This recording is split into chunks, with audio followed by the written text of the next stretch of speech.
Cara menambahkan nomor telepon atau nomor HP untuk akun Google kita lewat HP. Langsung saja tap ikon atau foto profilnya. Lalu pilih kelola akun Google Anda. Kemudian buka info pribadi.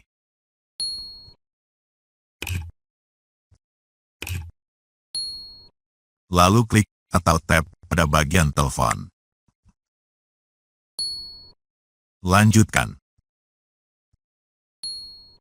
Buka dulu kunci keamanan HP kita. Lanjutkan. Tambahkan sekarang. Nah, masukkan nomor HP kita di sini.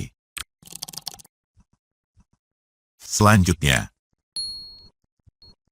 dapatkan kode.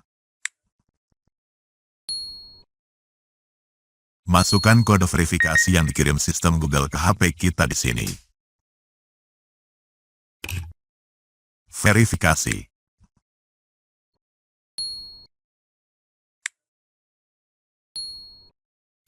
Nah, berhasil.